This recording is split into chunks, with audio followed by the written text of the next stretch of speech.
আসসালামু আলাইকুম। বাংলাদেশ ক্রিকেটে যে একটা উত্থান হয়েছিল, সেই উত্থানের এই মুহূর্তে বলা যায় যে বাটা পড়েছে। কারণ এই মুহূর্তে বাংলাদেশ ওডিআই একটা প্রিয় ফরম্যাট বাংলাদেশ ক্রিকেটের জন্য। বাংলাদেশি প্লেয়াররা যেটাকে খুবই স্বাচ্ছন্দ্য খেলে থাকে। আমরা যেটাকে নিয়ে গর্ববোধ করি যে বাংলাদেশ ওডিআই ফরম্যাটে খুব দারুণ, খুব চমৎকার খেলে থাকে। বাংলাদেশ ওডিআই ফরম্যাটে যদি কোনো ট্রফি জিতে তাহলে সেটা হবে ওই ওডিআই ফরম্যাটে। কিন্তু সেটা আর হইল কই? এখন ওডিআই ফরম্যাটে আমরা র‍্যাংকিংয়ে নাম্বার 10।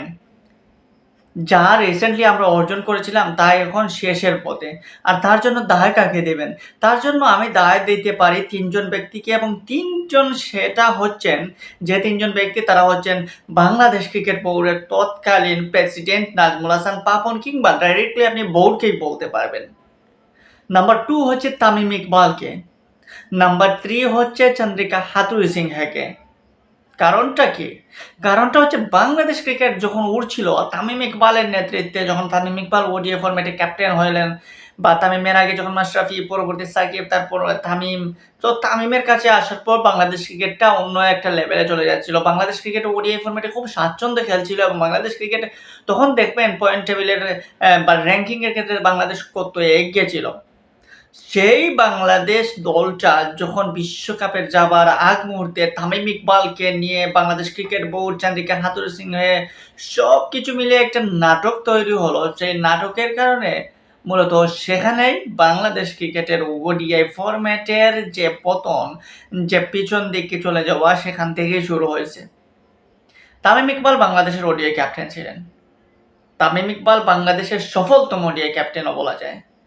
আপনি এই মুহূর্তে যদি দেখেন তাহলে তৎকালীন শামীম ক্যাপ্টেন্সির আন্ডারে বাংলাদেশ দল দেখতে পারেন, বা তার পরবর্তী আমরা নাজমুল হাসান শান্তর অধীনে যে বাংলাদেশ টিম, সেটাকে দেখতে পারেন ওডিআই ফরম্যাটে। সেই তো পারফরম্যান্সটা আপনি বিশ্লেষণ করতে পারেন। সেখানে স্পষ্ট প্রতীয়মান হবে যে তামিম ইকবালের সময়ে যে ফরম্যাটটা, ওডিআইটা যে ফরম্যাটটা, সেটা খুবই স্বাচ্ছন্দ্যে খেলেছিল বাংলাদেশ। কিন্তু সেখানে কি হলো? সেখানেই ঘটল বিপত্তি। তামিম ইকবালের সাথে বোর্ড কিংবা চন্দ্রিকা হাথুরুসিংহের মধ্যে যে একটা সম্পর্ক, সেই সম্পর্ক ধীরে ধীরে খারাপ হয়ে যায়, এবং সেখানে তামিম ইকবাল ক্যাপ্টেন্সি বাদ দিয়ে দেন। তামিম ইকবাল শুধু ক্যাপ্টেন্সি বাদ দেন না, তখন মিডিয়ার সামনে এসে বিভিন্ন ধরনের কথাবার্তা, এবং কি অবসরে পর্যন্ত চলে যান।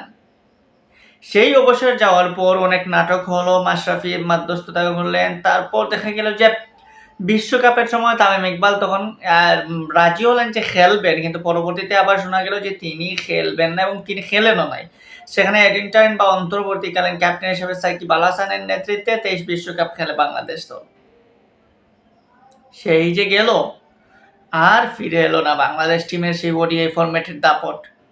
কিন্তু চাইলে তখন বাংলাদেশ ক্রিকেট বোর্ডের প্রেসিডেন্ট নাজমুল হাসান পাপন সেখানে মিটমাট করতে পারতেন। চন্দ্রিকা হাথুরুসিংহে কিংবা তামিম ইকবালের মধ্যে সম্পর্কটা শেষ করতে পারতেন।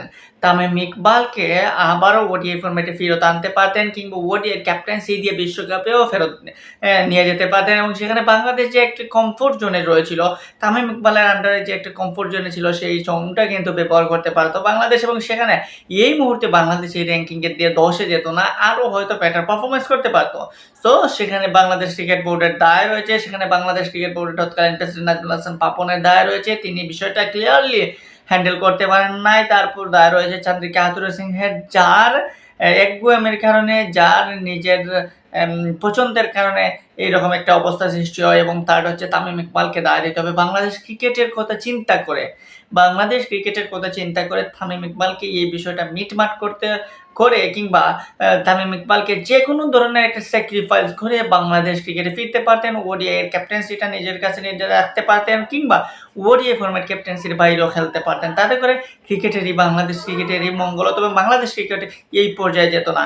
সো এই পর্যায়ে যাওয়ার জন্য এই 3 জন ব্যক্তিকে আপনি দায়ী করতে না চাইলেও আমি এই 3 জন ব্যক্তিকেই দায়ী করব, এবং তাদের কারণেই আজ আমরা বাংলাদেশ ক্রিকেটের সবচেয়ে সফলতম ফরম্যাট, এবং বাংলাদেশ ক্রিকেট যে এই ফরম্যাটটাকে খুবই ভালোভাবে পছন্দ করে, ভালোভাবে খেলে, সেই ওডিআই ফরম্যাটে আজ আমরা র্যাঙ্কিংয়ে নাম্বার 10। সো এটা হতাশার, এটা আসলে খুবই কষ্টের, এটা আসলে ক্রিকেট ফ্যান হিসাবে, বাংলাদেশি ক্রিকেট ফ্যান হিসাবে মানাটা খুবই কষ্টদায়ক।